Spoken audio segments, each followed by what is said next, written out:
तो सबसे पहले तो बात कर ले फिजिक्स करना कैसे है।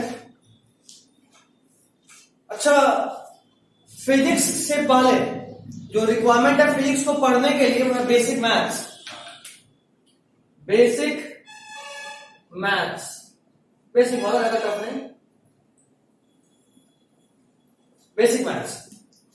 बेसिक मैथ्स मतलब आपको मिडिल टर्म स्प्लिट करना आना चाहिए, आपको डिफरेंशिएशन इंटीग्रेशन जो ज्यादा फेंकती है बायोलॉजी वालों के लिए, नाम नहीं सुने होंगे आप लोग, नहीं सुने ना?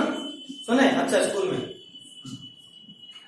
तो डिफरेंशिएशन इंटीग्रेशन के पास आपके पास थोड़ा सा ध्यान पहचान होना चाहिए। एक आध बार हेलो बोल चुके हो, आ जाओ।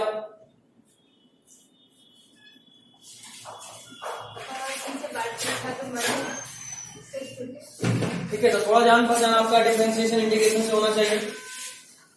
डिफरेंशिएशन इंटीग्रेशन आपको 11th के ऑलमोस्ट 50% टॉपिक्स में काम आएगा डायरेक्टली। डिफरेंशिएशन ज्यादा काम आएगा, इंटीग्रेशन स्टार्टिंग के 2-3-4 चैप्टर्स में काम आएगा, फिर संट में चला जाएगा।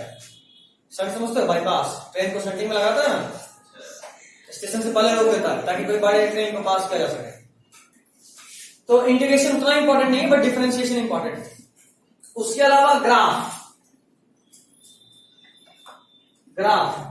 ये एक ऐसा टॉपिक है बिना मतलब का कहीं भी उठा के पहुंच जाता है।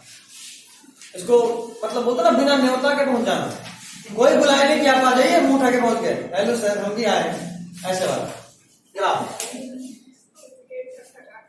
अच्छा, दो चीज और बड़ा जरूरी है एज अ होल हम बात कर रहे हैं, क्योंकि मेरा तो पकड़ फिजिक्स केमिस्ट्री बायोलॉजी 3 पेपर पे है, तो हम एज अ होल कंप्लीट बात करते हैं। केमिस्ट्री में एक पार्ट है ऑर्गेनिक केमिस्ट्री, कार्बन वाला साइड, जिसमें कार्बन के बारे में आपको पढ़ना है। 11th में तो सिर्फ 2 चैप्टर बेस है, 12th में पूरा एक बुक है ऑर्गेनिक केमिस्ट्री का, एनसीईआरटी 2 पार्ट अभी भी है केमिस्ट्री में, 12th में भी है। केमिस्ट्री में 12th का सेकंड बुक जो होगा ना, वो पूरा ऑर्गेनिक केमिस्ट्री नहीं है, इतना इंपॉर्टेंट हो जाता है। तो वहां पे खास बात यह है कि हर एक चैप्टर लिंक है। अगर मान लो आप एक चैप्टर नंबर 18 पढ़ के गए और 19 नहीं पढ़े, तो आपके दिमाग में होता है कि अच्छा चैप्टर 18 से जो भी क्वेश्चन आएगा वो तो बन जाएगा, 19 वाला नहीं पढ़ा छूटेगा, कोई बात नहीं पढ़े तो छूटना ही है, ऐसा लगता है। बट होता नहीं ऐसा, होता कुछ ऐसा है कि 18, 19, 20 3 चैप्टर को मिला के एक क्वेश्चन फ्रेम किया जाता है। तो अगर आपको एक भी चैप्टर नहीं पढ़ा तो पूरा ऑर्गेनिक केमिस्ट्री गया। और फिजिक्स में जो बोलते हैं ना क्वेश्चन टफ होता है, इसी वजह से होता है, क्योंकि यहां लिंक किया जाता है। हम लोग का नॉर्मल अप्रोच जो चलता रहता है शुरू से लेके अभी तक का, वही है कि भाई ठीक है एग्जाम है, टोटल 16 चैप्टर सिलेबस में है, हम 14 चैप्टर करके गए, 2 चैप्टर छूट गया, और फिर भी रहता है कि अच्छा 70% तो आ ही जाएगा, 80% तो आ ही जाएगा, यही होता है ना? नहीं होगा यार।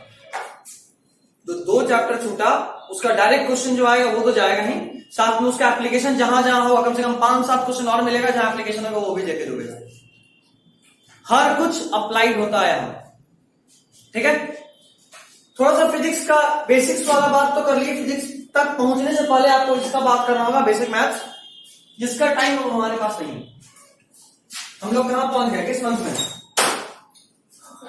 सितंबर, ऑलमोस्ट मिड है ना? 15 थी शायद आज, हाँ 16 नहीं 15 था सर, 16 है, नहीं दिखाता है, इस बारे में दिखाया बस, 2 का 16 थे, तो कोई नहीं, 15 भी पार, मिड भी पार हो गया, ठीक है? और आज आप लोग 8 हैं, मिनिमम पहले भी बोल चुके हैं, 10 होगा उसके बाद स्टार्ट करूंगा, जो कि अब दिख रहा साफ साफ हो जाएगा। बहुत लोग नहीं आए है ना, वो नहीं है, क्या नाम है, सलोनी, अर्पिता, वो भी बोले थे 10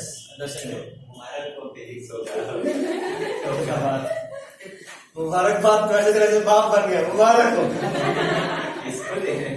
आदमी है तुम भी, शायद कोई नहीं, ठीक।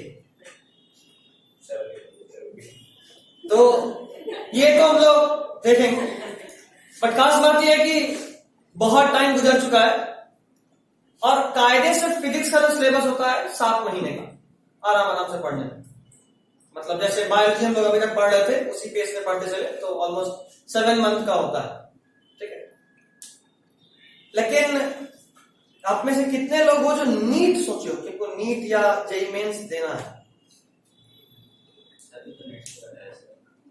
जेईई मेंस नहीं, बस बोर्ड्स का भी प्लान है। क्या दिमाग में? कुछ नहीं, मतलब सोचोगे ना कि भाई अगर मैथ्स लिए तो जेईई मेंस तो देना ही होगा। आप लोग तो अगले साल ही आप अपीयरिंग होंगे, ये बात ध्यान में दिमाग में बैठा कर रखिए। नीट भी आपको अगले साल ही देना है, मेंस भी अगले साल देना है। नहीं सोच रहे फिर भी तो कौन से मार्क्स में वो भी तो होगा ना? क्या नीट अगर देना तो कौन से मंथ में होता है? मई के फर्स्ट वीक में।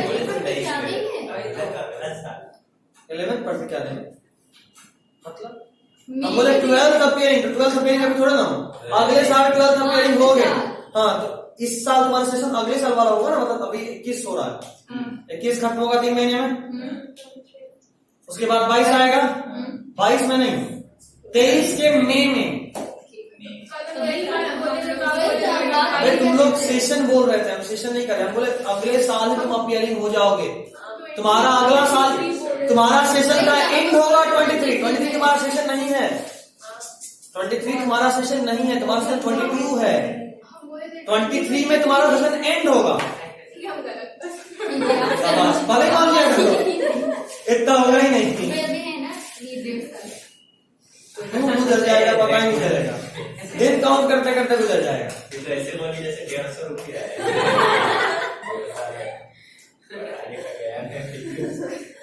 तो अच्छा, जेईई मेंस यानी दोनों में क्लास 11th भी आएगा, ये भी पता होगा, देना ही है, मत सोचो कि नहीं देना है। तुम अगर नहीं सोचोगे तुम्हारे घर वाला जबरदस्ती बैठाएगा, तुम बोलोगे नहीं निकलेगा, फिर भी घर वाला बोलेगा कोई बात नहीं, दे के देखो, नहीं निकलेगा देखा जाएगा, और नहीं निकलने के बाद फिर गाली मिलेगा। ऐसा नहीं कि गाली नहीं मिलेगा, गाली मिलेगा, थोड़ा ये फिक्स होता है। के बाद तुम करना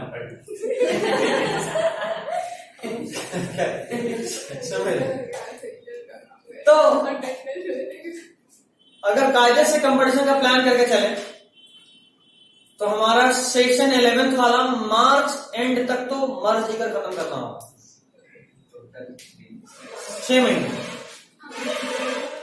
छुट्टी गिनने तो 5 महीने, छुट्टी काउंट कर ले तो 5 महीने।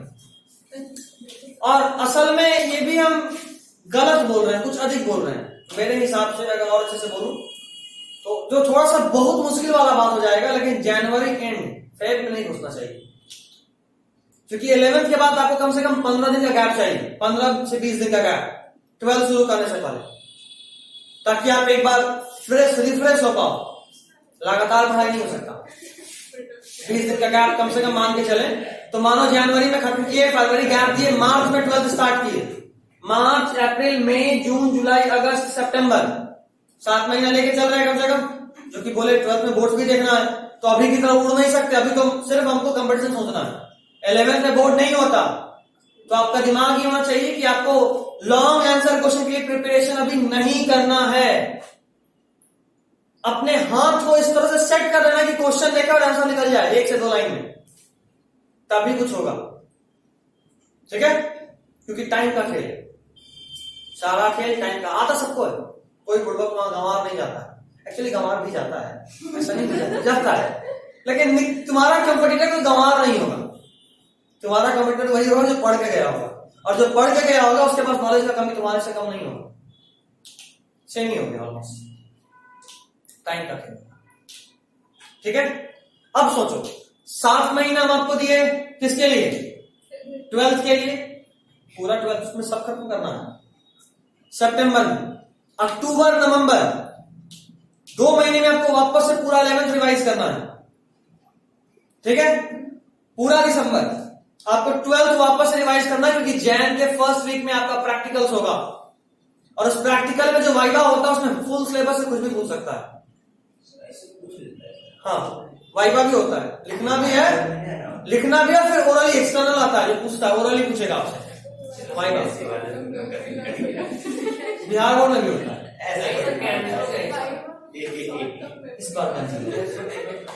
इस बार कैंसिल हुआ है कोविड की वजह से। स्कूल में रिफंड मिलता है क्या? खैर, ये समझ गए। तो जैन में आपका वाइवा होगा, तो जैन मान लो पूरा चल गया प्रैक्टिकल में। उसके बाद मार्च से आपका पूरा board, full face board start होगा। तो जैन तो प्रैक्टिकल में निकल गया, तो फेब बचा। उस फेब में वापस एक बार 12th रिवाइज करना है, और उस वक्त रिवीजन इसीलिए हम बोले कि दिसंबर में आपको 12th कर लेना है, क्योंकि जब मार्च में आप फेब में जब आप पढ़ोगे तो आपको इंग्लिश भी देखना होगा, आपको आपका एक्स्ट्रा पेपर भी देखना होगा। इंग्लिश हिंदी तो पढ़ भी नहीं किया है पढ़ लेना फिर, ठीक है। तो इस बात के लिए भी आपको रेडी रहना है। तो मार्च, अच्छा फेब प्रिपरेशन में निकल गया, मार्च एग्जाम में निकल गया, अब बचा है अप्रैल, 1 महीना। उस 1 महीने में पूरा 11th, पूरा 12th का मैक्सिमम बोर्ड के लिए 2 बार खत्म कर चुके हो, रिवीजन और 1 बार क्लास के साथ, 3 बार। 11th 1 बार अभी होगा, 1 बार रिवीजन के लिए 2 महीने मिलेगा, 2 बार। तो जो 1 महीने का टाइम मिलेगा उसको 7 दिन में पूरा 11th हटाना है, 7 दिन में पूरा 12th हटाना है। और बचा 2 सप्ताह, जो बचा 2 सप्ताह उसमें सिर्फ क्वेश्चन सॉल्व करना है। क्वेश्चन सॉल्व किए, बन गया तो ठीक, नहीं बात तो उसका सिर्फ उस क्वेश्चन से रिलेटेड थ्योरी।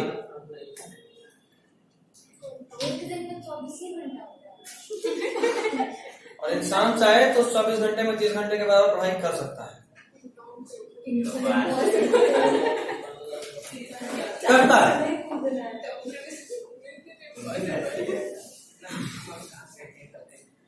तो खैर अभी आपको आइडिया लग जाएगा कि 1.5 साल कितना कम है। हम एक दिन का हिसाब देते, और उसके बावजूद लास्ट में सोचो 1 वीक में पूरा 1 साल का सिलेबस निकालना है। 11th 1 साल का पूरा, 12th अगले वीक में, और 2 वीक में क्वेश्चन प्रैक्टिस। मई के फर्स्ट वीक में तो एग्जाम ही होना है। ऐसे बोल करके ना सर करेंगे भी नहीं करोगे तो फिर किसका जाएगा सर? 1.5 साल आप ऐसे बोले, 1.5 साल थोड़ा सा लंबा लगता है आपके लिए सर, कितनी को बना दिए डरा रहे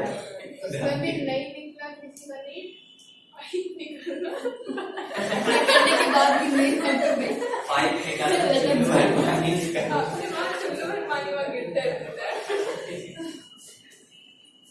इतना सब कुछ बताने का सिर्फ ये कारण था कि आप अभी से ये बात जान लो, जैसे इसको लगे कि 1.5 साल है ना,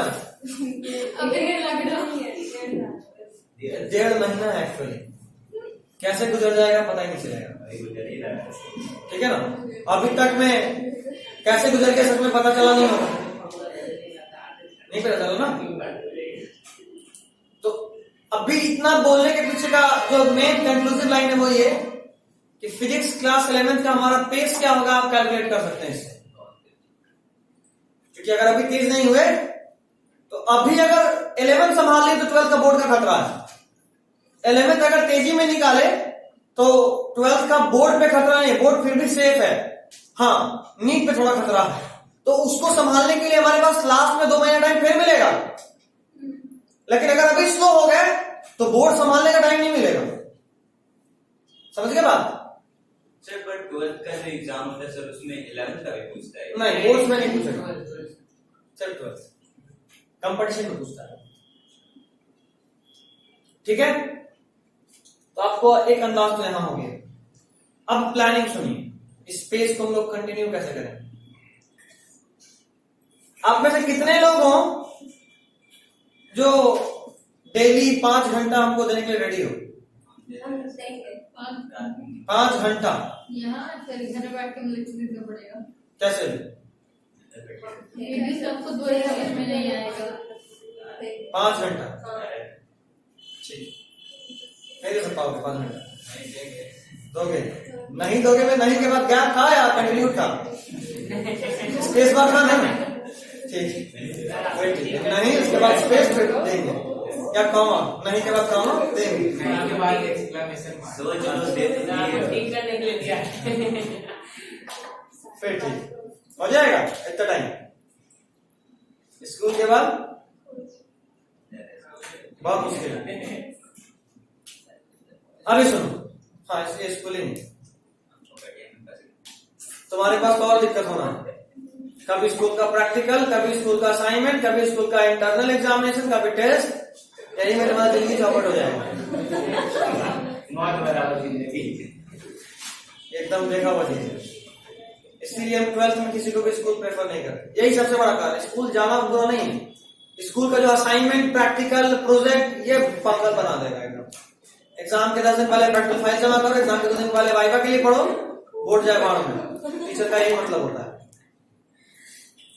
तो खैर, फेस्टिवल के हिसाब से आप सभी का ईमेल आईडी मेरे पर्सनल नंबर सभी के पास है, पर्सनल नंबर पे भेजिएगा ताकि इनको पता चले कि कौन भेजा है। ग्रुप में मिक्स हो जाएगा, भेजोगे ठीक है, पर्सनली आपको भेज देंगे।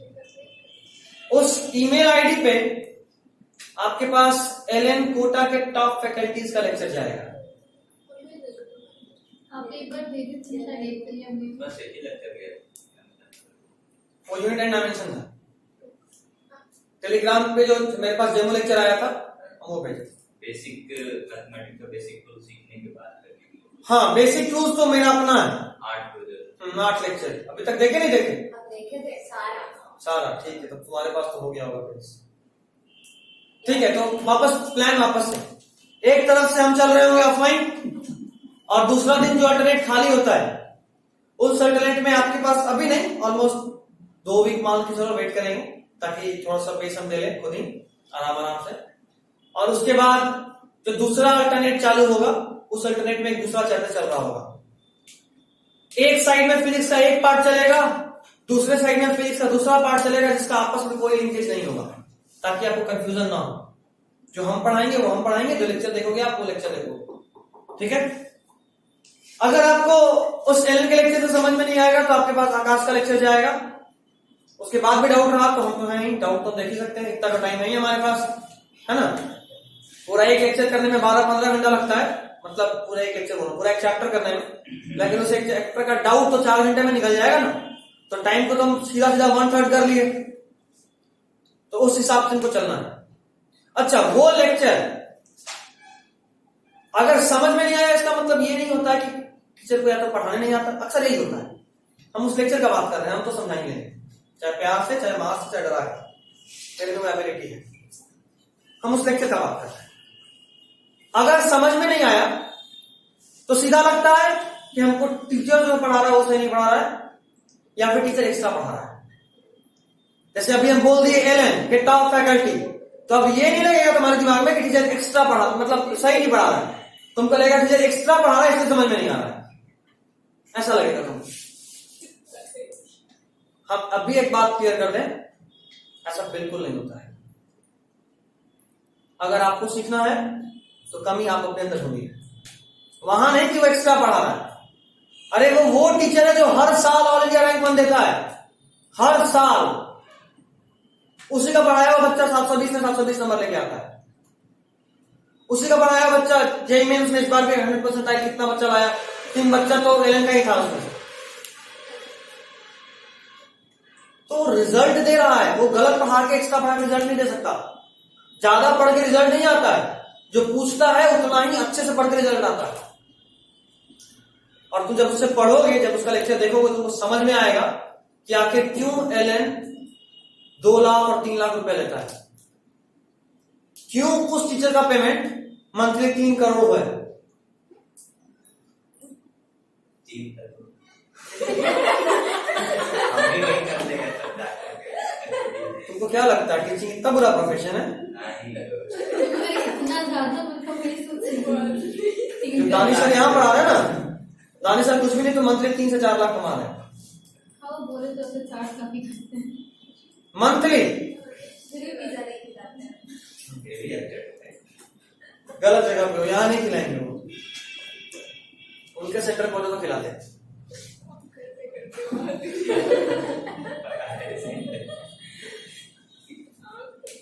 खैर,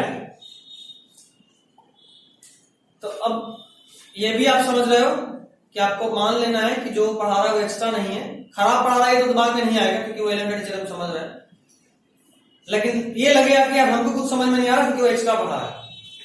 ऐसा नहीं होगा, तुमको समझना है। और एक और बात मेरा जानना, कोई अच्छा टीचर इसलिए अच्छा नहीं होता क्योंकि वो बहुत हाई लेवल में पढ़ाता है। अच्छा टीचर इसलिए अच्छा होता है क्योंकि वो इतना बेसिक से पढ़ाता है कि बुड़बक से बुड़बक को भी समझ में आ जाए। ये अच्छा टीचर का पहचान होता है। हम जब बात कर रहे होते हैं, मजाक कर रहे होते हैं बायोलॉजी में, फिजिक्स में तो अभी तक कुछ पढ़ा ही नहीं, टाइम ऑलमोस्ट होने को हो रहा है, लेकिन बायोलॉजी में जो लोग भी हो, तुम भी एक क्लास देखी हो, एक क्लास उस दिन ज्यादा बात नहीं हुआ था वैसे, वो बहुत कम था, मतलब टोटल टाइम का उस दिन 10-20% बात किए थे। नॉर्मली टोटल टाइम का 50% बात करते हैं एवरेज। दिन अच्छा रहा तो 60-70% बात होता है ना? कभी कभी छोटा छोटा पढ़ाया हुआ हाँ, कभी कभी थोड़ा थोड़ा पढ़ा लेते हैं। मम्मी का तो बहस होता है। पहले लेकिन लास्ट क्लास में हम लोग नीट का क्वेश्चन डिस्कस किए, क्वेश्चन तुमको पीडीएफ में पहले भेजे, उसके बाद डिस्कस किए, वही बात कर रहे थे ना। पढ़ाई तो सही में किसी दिन नहीं है पूरा, कोई दिन आज तक रिकॉर्ड नहीं हुआ हो कि हम क्लास में घुसे और सिर्फ पढ़ाए और निकल गए, 40 मिनट में क्लास में रहे हो, आज तक रिकॉर्ड नहीं हुआ ऐसा। 20 सेकंड का भी होना तो भी नहीं हो पाएगा। लेकिन फिर भी हर क्वेश्चन तो नोट से था, हर क्वेश्चन तो बताया हुआ था। ये मेरे में अच्छा टीचर का 1-8% लक्षण है, 1-8%। ज्यादा अच्छा टीचर अभी नहीं बने, अभी तो स्टार्टिंग ही है, अभी धीरे धीरे हमको बहुत कुछ सीखना है। लेकिन अच्छा टीचर का यही पहचान होता है, एकदम आराम आराम से, तुमको पता भी नहीं चलेगा लेक्चर निकल रहा है। और एलिन की जिस चीज का लेक्चर तुमको हम दे रहे हैं उसका तो 2-4 चैप्टर तो हम पढ़े हैं, पढ़ाते हुए में पढ़े हैं। क्यों? क्योंकि हम देखते थे कोई चैप्टर ऐसा था जो हमको लगता था डिफिकल्ट है। पढ़ना डिफिकल्ट, समझना डिफिकल्ट नहीं है, समझाना डिफिकल्ट है। जैसे मान लो अभी जो तुमको पढ़ना है वो मोशन पढ़ना है, एक ऑब्जेक्ट था, इस पे फोर्स लगा, यहां से यहां पहुंच गया, तो तुम इमेजिन कर सकते हो कि अच्छा इस पे इधर फोर्स लगाएंगे तो इधर जाएगा, इधर फोर्स लगाएंगे तो इधर आएगा। लेकिन हम बोले कि एक इलेक्ट्रॉन है, उस पर इलेक्ट्रिक फील्ड इधर लगा है, तो पता है इलेक्ट्रॉन इधर मूव करेगा, ऐसा। ये इमेजिन करना थोड़ा मुश्किल है। खेल रहा है इधर, जा रहा है इधर, टीका बात हुआ, पागल थोड़ा ना हो गया है, ऐसा लगा है।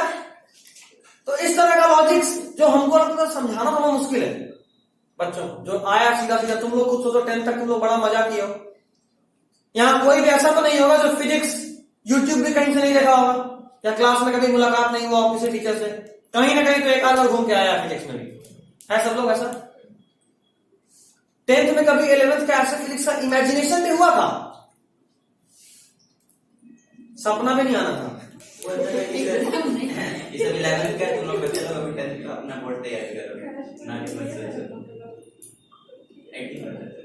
कारण ये था कि आपका सिलेबस बहुत ही कम साइज था, यही कहा था सर, कुछ नहीं था और अच्छे से बोल दिया, ठीक है, था ही नहीं फिजिक्स, तो था ही नहीं, तो मजाक चल रहा था, फिजिक्स तो अब शुरू हुआ।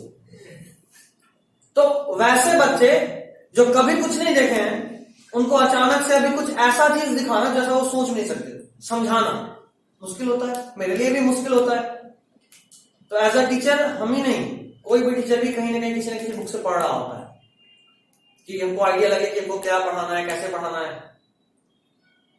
तो वही आइडिया के लिए हम वो लेक्चर्स देखे, और पहली बार में हमको लगा कि नहीं 3 करोड़ ये कम लेता है, 1 करोड़ ये और चाहे तो ले सकता है, ना पढ़ाइए सर, ऐसा टीचर है बिल्कुल। और इस बार भी देखना, लास्ट ईयर 3 करोड़ दिया है, इस बार कम से कम तो उसका पेमेंट बढ़ के 4.5 करोड़ पर मंथ हो जाएगा, कुछ भी नहीं। क्योंकि इस बार रिजल्ट रैंक 1 आना है, जब उन लोगों का बैच से रिजल्ट 1 निकलता है ना, ऑल इंडिया रैंक 1, तो इनका डायरेक्टर बुलाता है, हाँ सर आइए बैठिए, पार्टी वार्टी खिलाया, कितना पेमेंट था सर लास्ट ईयर आपका, तो 3 करोड़, 5 करोड़ कर दें? नहीं सर थोड़ा कम है, ठीक है जाइए 5.5 करोड़, अब मत बोलिएगा, पर मंथ 5.5 करोड़ फिक्स, ऐसे होता है। कारण ना, वो एक जो रिजल्ट ऑल इंडिया रैंक 1 दिया, उसको देख के 2-3 लाख बच्चा पहुंचेगा, हर बच्चे से वो 2 लाख लेगा, तो कितना लाख एलन वाले को हो गया, सोच लो, 2-3 लाख बच्चा पहुंच गया। जाहिर सा बात है, पूरे इंडिया का गढ़ है एलन कोटा, वहां कुछ भी नहीं तो कम से कम करोड़ों बच्चा पढ़ता है, करोड़ों ज्यादा बोल दिए, 50-60 लाख तो जरूर होगा पूरे कोटा में, जिसमें से 30-40 लाख तो सिर्फ एलन में। सही में तो इतना मतलब एलन का वहां राज चलता है, राज मतलब अगर तुम वहां एलन के बच्चे हो, किसी को एक जाकर किसी पुलिस वाले को एक झापड़ मार दो, तो पुलिस वाला तुमको अंदर करने से पहले एलन वाले को फोन करेगा कि आपका बच्चा ऐसा किया, क्या करें। वो बोलेगा ले जाइए इसको, तब लेके जाएगा या छोड़ देगा। इतना राज चलता है।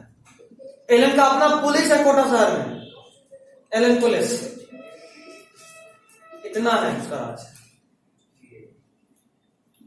इतना बड़ा कोचिंग है एलन, छोटा मोटा कोचिंग नहीं।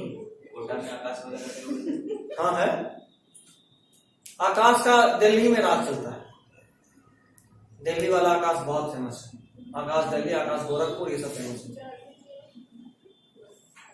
खैर, तो थोड़ा मोड़ा दुनिया बाहर का भी दिखाया।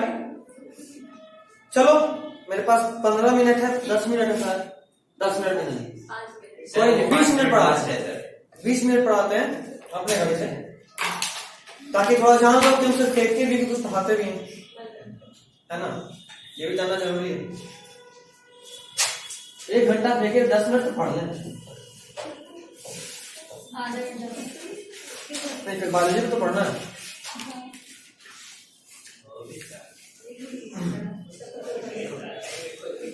अच्छा, बेसिक मैथ्स वाला बात, चलो ये भी एक चीज छूट ही गया। बेसिक मैथ्स कितने लोग नहीं जानते हो? बिल्कुल भी आपको एपी नहीं पता, डिफरेंशिएशन इंटीग्रेशन नहीं पता, ग्राफ नहीं पता, नहीं पता, पढ़े थे पहले नहीं पढ़े? एक बार ट्राई की जम करो, रमजान ठीक है, अभी सुनो, बेसिक मैथ्स का पूरा लेक्चर आपके पास जाएगा।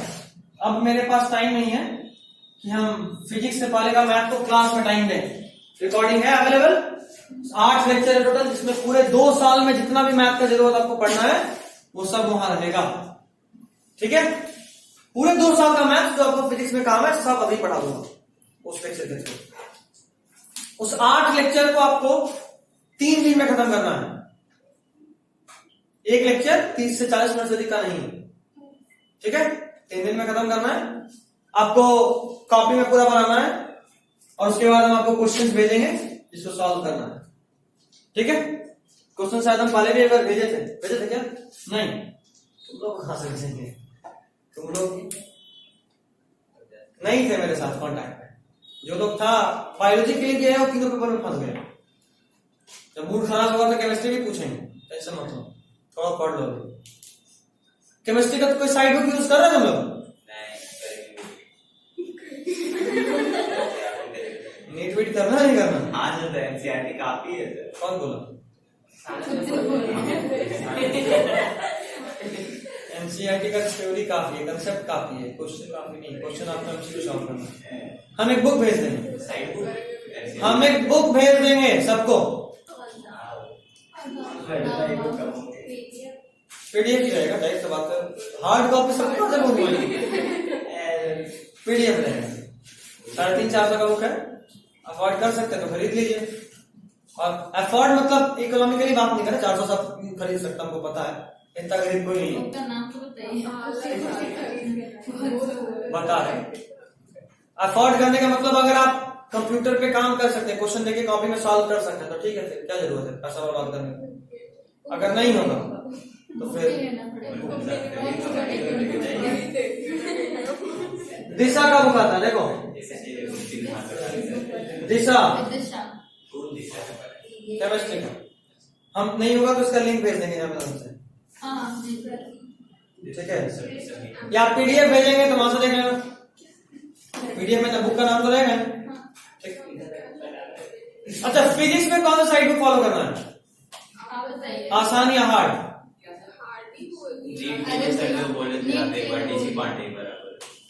That's it. बस डीसी पांडे इतना मोटा सर रिकॉर्ड बुक बता दी शायद, सर रिकॉर्ड बुक बता दी शायद। Am cunning. हाँ, वो वैसे डीसी पांडे का भी जरूरत नहीं पड़ेगा, हम अपना पैकेट सबको देंगे।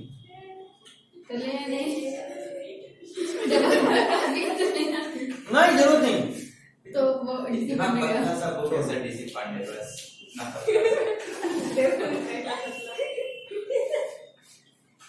मेरा पैकेज बहुत अच्छा है, सिर्फ इतना पतला है, एक चैप्टर, ठीक है, 20-30 पेज का एक चैप्टर है, सिर्फ क्वेश्चन 60-70 क्वेश्चन है हर चैप्टर में, नीट अगर निकालना है तो नीट से पहले कम से कम पैकेज का हर एक क्वेश्चन विथ एग्जांपल 7 से 8 बार बन जाना चाहिए। 7 से 8 पे एक बार भी बिल्कुल मुझे लगता है। There is no other option। ठीक है, हाँ हम ये जरूर वादा कर सकते हैं फिजिक्स का डर मिटा लें। ये भी नहीं। न्यूमेरिकल से डर मिटवा दीजिए सर। उसी का बात कर रहे हैं, डरा के डर हटाते हैं। चल तो बेसिक मैथ्स आप लोग देखो इधर, अभी जो चैप्टर शुरू करेंगे वो होगा यूनिट एंड डायमेंशन। कौन सा चैप्टर? उसके पहले भी एक चैप्टर है, कौन सा? Physical world. ये एक्चुअली पढ़ना नहीं होता है, इसमें 4, 5, 6 पॉइंट है जो पढ़ना होता है, जिसको हम दे देंगे आपको, जिसको हम आपको भेज देंगे। बाकी पूरा आपको इस चैप्टर फिजिकल वर्ल्ड नहीं पढ़ना। आपको पढ़ना है यूनिट एंड डायमेंशन। सुनिए बात नहीं, यूनिट एंड डायमेंशन आपको पढ़ना है। यूनिट एंड डायमेंशन में बेसिक मैथ्स के मैथमेटिक्स का यूज थोड़ा कम है, या यूं बोली ना के बराबर है अभी स्टार्टिंग में। काइनेमेटिक्स से मेन यूज आएगा बेसिक मैथ्स का, तो काइनेमेटिक्स से पहले आपको जिंदा रह के या मर के बेसिक मैथ्स खत्म कर लेना, जो लेक्चर आ जाएगा आपके पास। ठीक, आप ईमेल आईडी भेजिएगा, हम आपको लेक्चर भेज देंगे अपना बेसिक मैथ्स। हाँ तुम लोग को तो भेजेंगे, हाँ तो वो आपको से करना पड़ेगा, हम दोबारा भेज देंगे। भेजिए। ठीक है, जो लोग लिखे हुए हो नोट्स देखकर एक बार, मतलब लेक्चर देखकर, तुम लोग को नोट करने का जरूरत नहीं होगा, बट एक बार देख लेना ताकि रिवाइज हो जाए। अच्छा, सिर्फ देख लेना, देखने में टाइम नहीं लगता बच्चे, लिखने में टाइम लगता है। लिखने में टाइम लगता है, देखने में नहीं लगता, सिर्फ देख लो। हाँ। क्या? बेसिक मैथ्स का तो हाँ बिल्कुल, सारा कुछ लिखना होगा, 2 साल के लिए वो छोड़ दे सकते हैं। ठीक,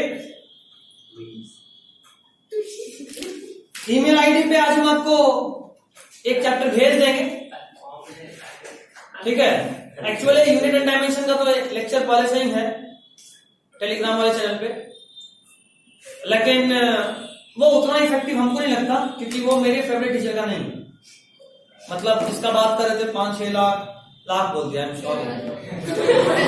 करोड़। हाँ तो 5-6 करोड़ वाले जो मास्टर साहब है, उनका वो लेक्चर नहीं, यूनिट एंड डायमेंशन छोटा मोटा चैप्टर वो नहीं पढ़ाते हैं। एलएल का एक और खास बात है, वहां हर चैप्टर का स्पेशलिस्ट होता है। बेसिक मैथ्स का अलग स्पेशलिस्ट, काइनेमेटिक्स का अलग स्पेशलिस्ट, तो स्पेशलाइजेशन का गेम है।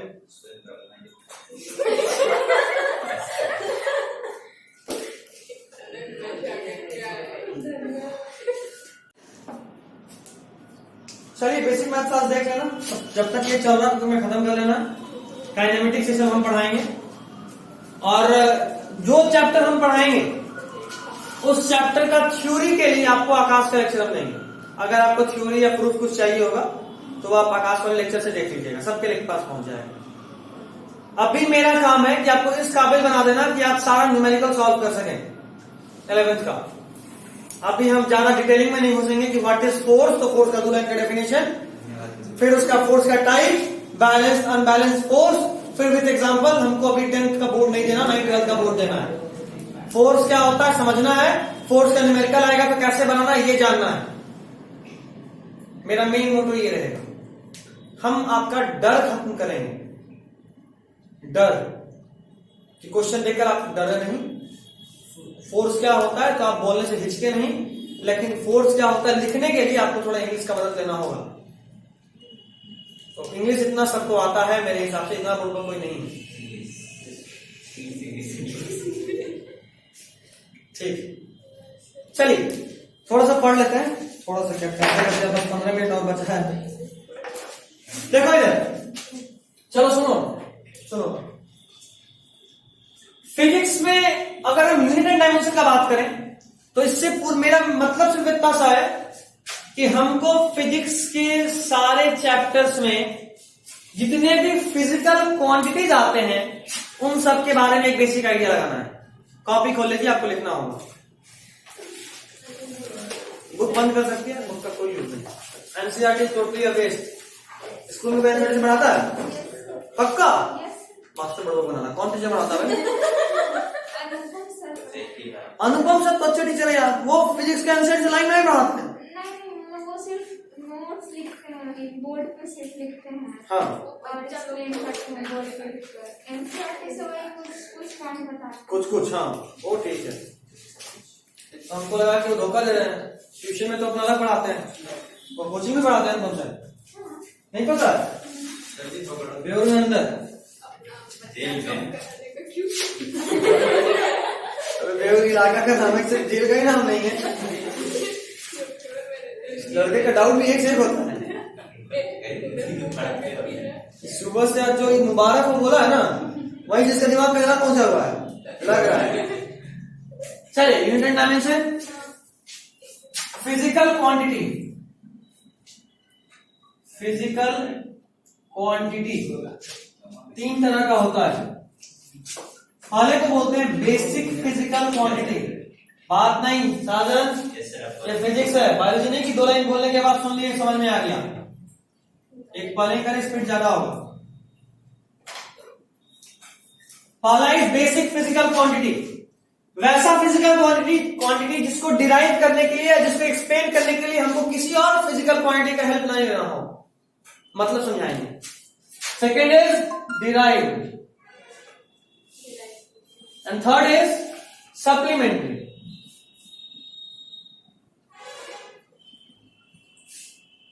Basic physical quantity, derived physical quantity and supplementary physical quantity. Basic को एक और नाम से बोलते हैं, इसको फंडामेंटल फिजिकल क्वांटिटी भी बोलते हैं, also called fundamental physical quantity. Basic physical quantity को क्या बोलते हैं? Fundamental physical quantity. अभी जरा देखो, अभी जो मैंने आपको बताया कि बेसिक फिजिकल क्वांटिटी एक ऐसा फिजिकल क्वांटिटी है जिसको एक्सप्लेन करने के लिए हमको किसी और फिजिकल क्वांटिटी की हेल्प का जरूरत नहीं होता। फिजिकल क्वांटिटी का मतलब क्या, पहले तो ये बता दो। 4 5 6 बार नाम यूज कर लिए फिजिकल क्वांटिटी, मतलब क्या? तुम लोग तो पढ़ी भी है, तुम भी पढ़ी, उसमें बताओ कुछ बताओ।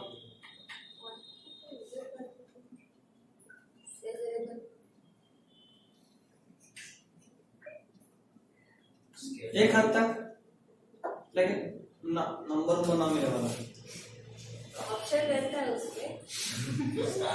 अभी ठीक नीट के लिए सोच रही है, इसलिए डेफिनेशन एकदम ध्यान में। Good good. फिजिकल क्वांटिटी का मतलब हर वो क्वांटिटी जो फिजिक्स में यूज हो। सिंपली हर वो क्वांटिटी जो फिजिक्स में यूज हो उसको फिजिकल क्वांटिटी बोलते हैं। जैसे टाइम, लेंथ, मास, करंट, क्या बोले फिर सर? ये भी तो मेजरेबल क्वांटिटी। मेजर इसको कर सकते हैं टाइम।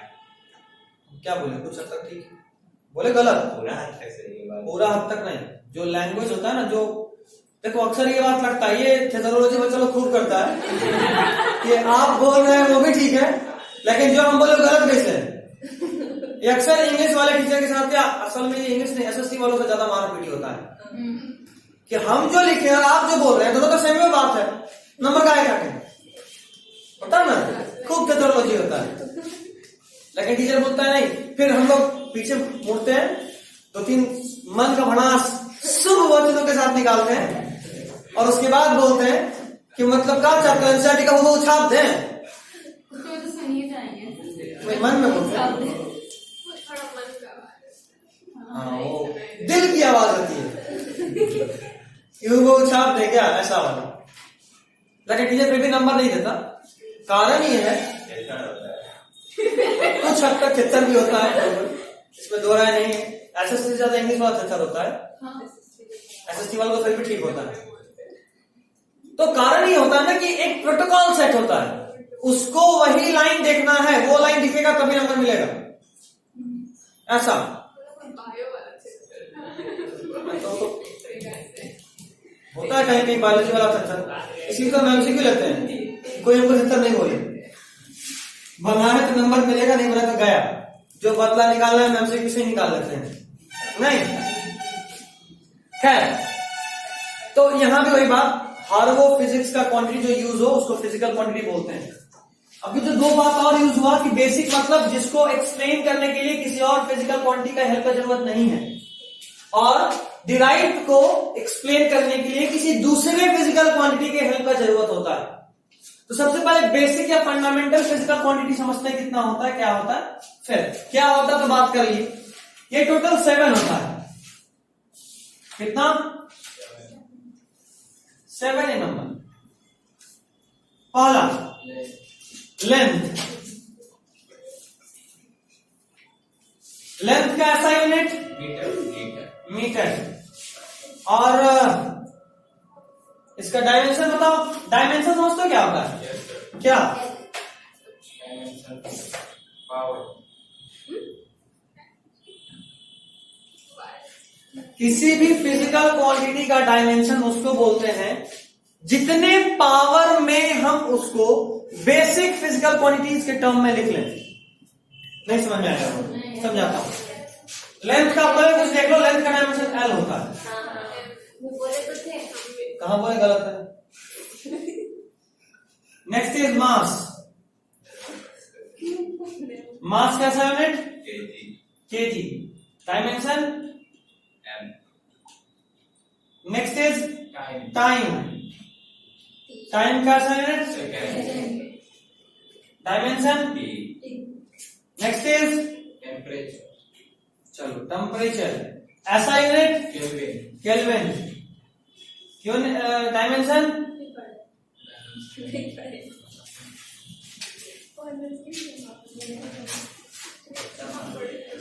सुनाया? टेम्परेचर का डायमेंशन? ऐसा यूनिट और डायमेंशन में डिफरेंस है ना बच्चे? डायमेंशन बताना।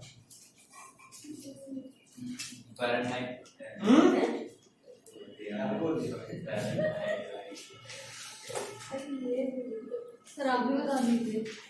हम तो बता ही चुके हैं। डायमेंशन यही होता है। उसके अलावा और बोलो। Electric current. क्या बात है? करंट। Unit is ampere. अच्छा, ये इलेक्ट्रिक करंट लिखना जरूरी है क्या? Yes sir. क्यों? करंट से का मतलब समझ नहीं क्या? करंट क्या होता है? करंट तो सेम करंट भी हो सकता है सर। बिल्कुल बिल्कुल बिल्कुल। देखो, सेम करंट। करंट का मतलब होता है किसी भी चीज का मूव करना इन एन ऑर्डरली मैनर। अगर इलेक्ट्रॉन मूव कर रहा है ऑर्डरली मैनर में तो बोलेंगे इलेक्ट्रिक करंट। अगर मान लो हीट मूव कर रहा है तो बोलेंगे हीट करंट। अगर वाटर मूव कर रहा है तो बोलेंगे वाटर करंट। हीट करंट भी होता है, बिल्कुल पढ़ेंगे, 11th में पढ़ना है, चैप्टर नहीं है। Thermal properties of matter. Heat current भी होता है। तो करंट का सिंपल मतलब होता है मूवमेंट। अच्छा, इसका डायमेंशन बताइए। आई या फिर ए? दो। आई या ए? बुला लीजिए फिर। आइए 5 और बताइए। 2 और चाहिए ना? मोल। Luminous intensity. क्या बात है? उसको बोलते हैं इंटेंसिटी ऑफ लाइट। और नंबर ऑफ सब्सटेंसेस भी तो उसका। अरे होगा भाई, कि 7 है, चाहिए होगा। इंटेंसिटी ऑफ लाइट ऐसा एक और नाम है।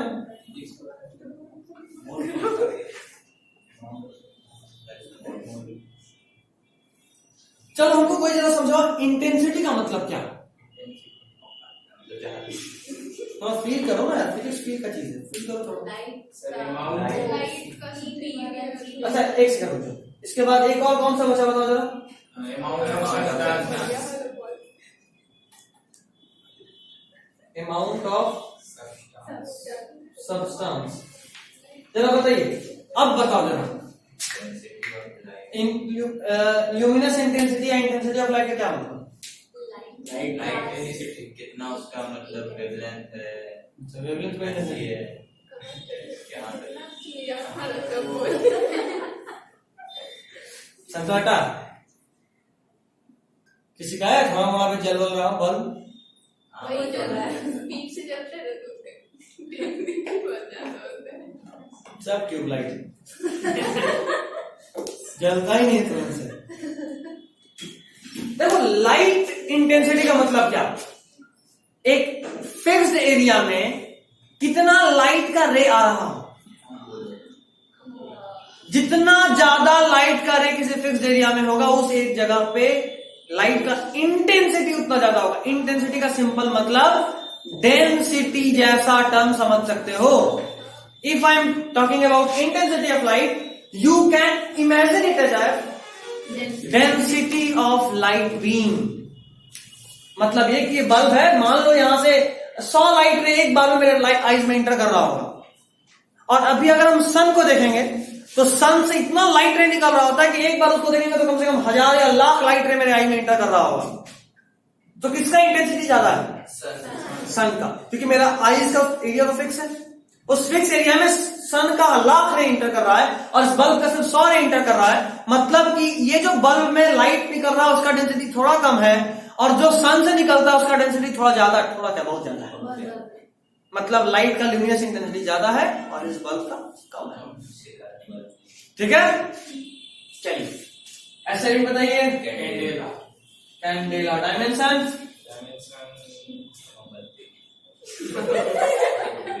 सीधी।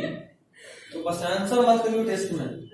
मोमबत्ती नहीं जलाती ना तेरे दिमाग पे। कैंडल नाम का सब्सटेंस ऐसा ही नहीं। मोल,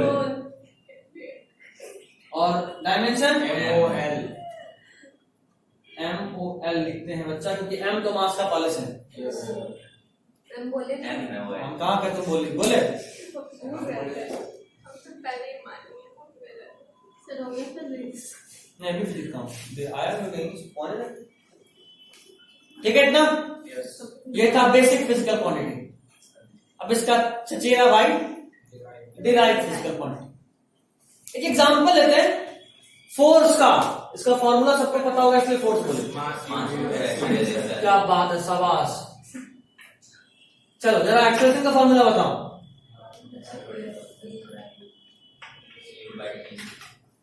v minus u by t, change in velocity by time, rate of change of velocity is called acceleration। ठीक है, चलिए ये तो वेलोसिटी है, सब्ट्रैक्ट करने पे भी वेलोसिटी ही आएगा। ये मास और ये टाइम, इसके लिए क्या आएगा बताओ? मास है तो केजी, वेलोसिटी है तो मीटर पर सेकेंड, और नीचे में टाइम। ये ऊपर जाएगा मतलब टाइम है तो इसका भी सेकेंड ही होगा ना। ये ऊपर जाएगा तो क्या हो जाएगा? केजी मीटर पर सेकेंड स्क्वायर। ये समझ में आया नहीं आया ये बताओ वो समझ में आएगा। सबको? एक बार रिपीट। इस मास का यूनिट केजी, ये दोनों वेलोसिटी है तो माइनस करने के बाद जो भी आएगा वो भी तो वेलोसिटी ही होगा। तो वेलोसिटी का यूनिट मीटर पर सेकंड, और नीचे में टाइम था उसका यूनिट सेकंड। अब इस सेकंड को अगर ऊपर लेके जाएंगे तो पर सेकंड हो जाएगा, पर सेकंड स्क्वायर। तो क्या आया? केजी मीटर पर सेकंड स्क्वायर। अब जरा देखो, अगर मैं आपसे बोलूं कि डिफाइन फोर्स, तो क्या आपको फोर्स को डिफाइन करने के लिए आपको मास लेंथ और टाइम का हेल्प लेना पड़ रहा है? क्या आपको फोर्स को डिफाइन करने के लिए मास लेंथ और टाइम का हेल्प लेना पड़ रहा है? पड़ रहा है। और चूंकि यहां हेल्प लेना पड़ा, मतलब ये कि आप ये कहना चाह रहे हो कि ये जो फोर्स है ये डिराइव किया गया है मास से, लेंथ से और टाइम के फिजिकल क्वांटिटीज से मिलकर बना हुआ यूनिट है फोर्स, और इसीलिए हम इसको बोले डिराइव फिजिकल क्वांटिटी। जबकि इनमें से किसी को भी डिफाइन करने के लिए आपको किसी और का हेल्प नहीं चाहिए। ठीक है, चलिए तो आई गेस आप बेसिक फिजिकल क्वांटिटी और डिराइव फिजिकल क्वांटिटी समझ गए। आप कायदे से इस एग्जाम्पल को डाल लीजिए ताकि आपको याद रहे। लिख लो, अब भी लिख लो तुरंत फटाफट।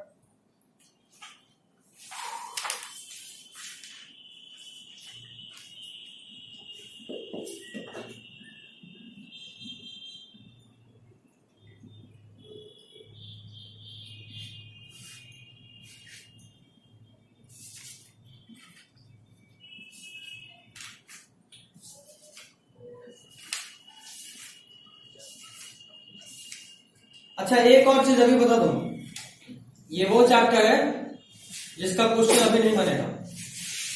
ठीक है, बेसिक्स बन जाएगा बट इसका सारा क्वेश्चन अभी नहीं बनेगा। इसका कारण यह है क्वेश्चन, इस चैप्टर का क्वेश्चन तभी बनेगा जब आप 12th खत्म कर लेंगे। अभी नहीं बनेगा, नहीं पढ़ना भी, बिना इसको पढ़े आगे समझ में नहीं आएगा। बट यहाँ का क्वेश्चन अभी नहीं बनेगा, सारा का सारा कुछ क्वेश्चन का जो कि 12th खत्म होने के बाद बनेगा।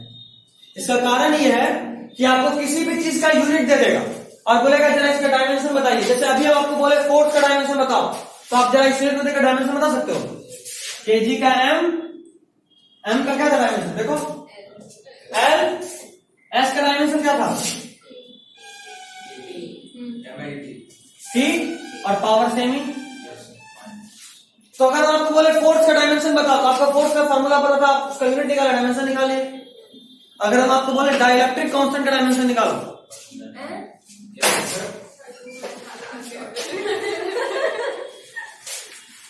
डाइलेक्ट्रिक कांस्टेंट का डायमेंशन ये है क्या? सुने ना कभी? तो अगर नाम नहीं सुने तो क्या निकाल सकते हो इसके बारे में कुछ भी? फॉर्मूला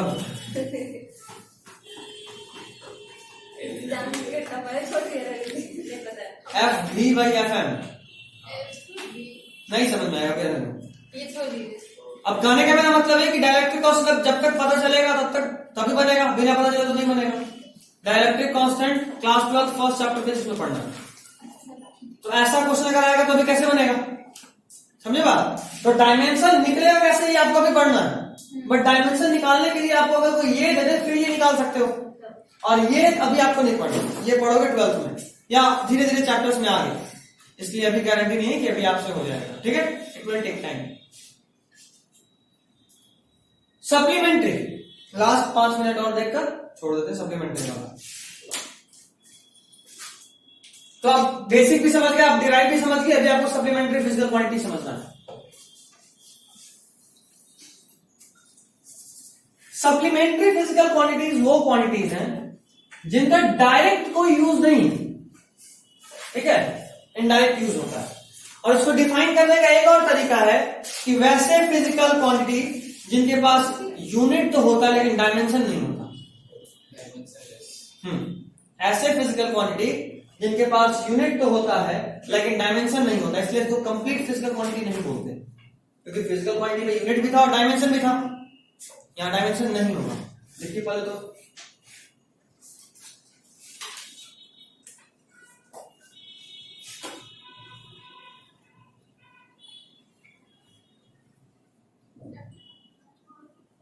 इनके पास यूनिट तो होता है लेकिन डायमेंशन नहीं होता।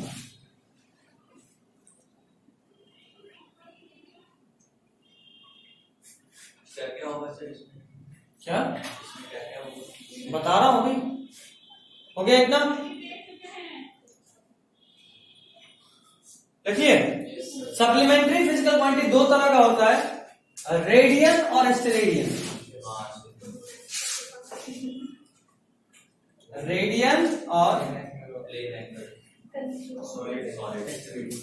रेडियन से हम लोग मेजर करते हैं प्लेन एंगल, और स्टेरेडियन से मेजर करते हैं सॉलिड एंगल। जरा फील करें, फील करते हैं, ऐसे तो खास समझ में आएगा।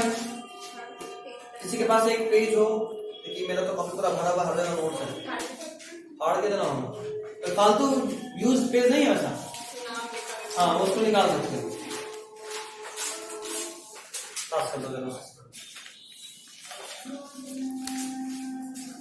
देखो एक पेज है, एक कोई फिजिकल क्वांटिटी इस तरफ है, देखना है ना, और कोई दूसरा फिजिकल क्वांटिटी इस तरफ है। ये दोनों फिजिकल क्वांटिटी एक ही पेज पे है ना?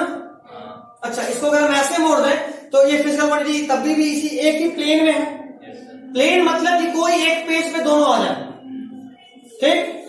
प्लेन से बाहर मतलब कोई तीसरा इधर हो, प्लेन से अंदर मतलब कोई इधर हो, या कोई ऐसे हो, ऐसा भी होता है। जैसे मान लो ये है y एक्सिस, ये है x एक्सिस, ये है z एक्सिस, कोई वेक्टर ऐसा हवा में हो सकता है, जैसे और फील करते हैं। इस तरफ जो दीवार का ये कोना है, ये मान लो x है, जो ये वाला है ये y है, और जो ये वाला है वो z है, और कोई वेक्टर क्वांटिटी ऐसा है, ऐसा, तो इसका कुछ कंपोनेंट z पे भी आएगा, कुछ y पे भी आएगा, और कुछ x पे भी आएगा। इसको बोलते हैं प्लेन। ये वेक्टर प्लेन में 3D सॉरी बार बोल रहा है 3D में। और अगर एक ही पे रहा, कोई दो एक्सिस पे सिर्फ रहा, जैसे ये देखो, ये किस पे है, ये मान लो इधर वाला y है, इधर वाला x है, तो दोनों वेक्टर x और y नहीं है। ठीक, अब इसमें इन दो वेक्टर के बीच का जो ये वाला एंगल है थीटा, एंगल को डिनोट करने के लिए थीटा एक ग्रीक लेटर है। हम ए बोलते, बी बोलते, सी बोलते, डी बोलते, लेकिन इनको मजा नहीं आ रहा था, थोड़ा फील आने में थीटा नाम रखे ना, लग रहा थोड़ा फिजिक्स पढ़ रहे थीटा। तो ये सिर्फ एक एंगल है जिसका नाम हम थीटा रखें। हम नाम ए रख सकते थे, बी रख सकते थे, सी भी बोलते, डी बोलते, जो बोलते, कुछ नहीं भी बोलते तो चलता है ना, कुछ नहीं, इसका नाम ही कुछ नहीं होंगे, ऐसा भी चलता, लेकिन हम लोग थीटा रखें। इसको बोले प्लेन एंगल। इसका जो ऐसा यूनिट होगा रेडियन होगा। क्या होगा? रेडियन। अभी देखना, तो बोलो जब ये भी एंगल है, ये भी एंगल मेजर करते हैं, तो सॉलिड एंगल क्या? ये देख दिखाता हूं सॉलिड एंगल।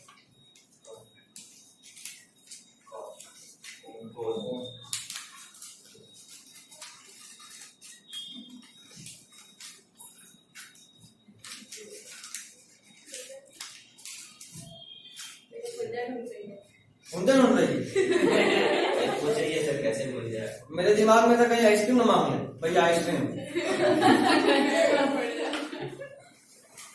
खैर,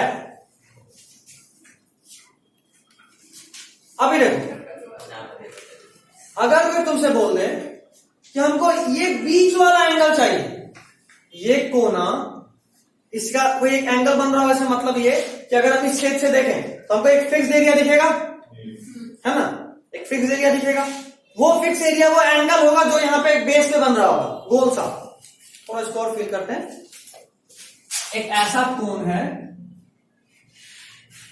ठीक है, अगर हम यहां से देखेंगे तो हमको यहां पे जो ऐसा 3D वाला एंगल होगा वो दिखेगा ना, गोल सा। इस एंगल को मेजर करते हैं एस्टेड रेडियस, और इस एंगल को बोले सॉलिड एंगल। इस एंगल को क्या बोले? यहां पे जो भी एंगल बनेगा एक प्लेन पे, समझ गया? थीटा का फॉर्मूला होता है L/R, length of arc by radius. देखो जरा कैसे, ये है कोई सर्कल, ये है सेंटर, ये है रेडियस R, और हम कितने दूर के बीच का एंगल निकालना चाहते हैं। तो आप इनिशियली यहां से कैसे तक जोड़े, यहां कैसे जोड़े, और बीच में ये जो एंगल है आप इसको बोल दिए थीटा। अब इस थीटा का वैल्यू होगा लेंथ ऑफ आर्क, ये जो लेंथ है L, और ये जो ये है वही है ना, अलग है क्या? ये भी रेडियस है, ये भी रेडियस है, तो थीटा का फॉर्मूला क्या होगा? L/R। ये भी लेंथ है, ये भी लेंथ है, ये भी लेंथ, ये भी लेंथ। डायमेंशन बताओ, मीटर मतलब m बाई मीटर है, यूनिट कहां, ऊपर भी m नीचे भी m, कट गया, डायमेंशन बचा कुछ, इसलिए डायमेंशन लेस है। अच्छा, इसका यूनिट ऐसे सोचेंगे मीटर बाई मीटर तो जीरो ही हो जाएगा, लेकिन इसका यूनिट क्या होता है? रेडियन।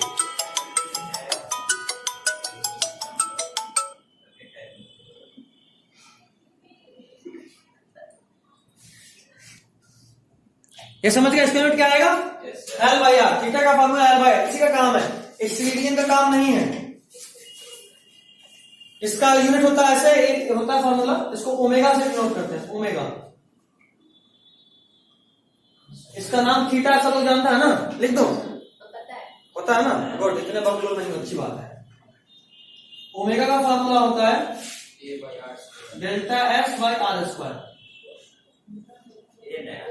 ए एस भी एरिया है, एस क्या है? सप्लीमेंट्री में कौन सा साइन है ओमेगा का? हाँ, और सॉरी सप्लीमेंट्री नहीं, स्टेरिडियन का था नहीं, ये है। अगर इनके पास इंक बहुत हो गया, मुड़ाया जा रहा, मुड़ाया जा रहा। सर को बोलते सर आज पार्टी देंगे, पूछेंगे क्यों, बोलेंगे अब तक उड़ा रहे हैं तो पार्टी दे लीजिए, कुछ नहीं मिलेगा।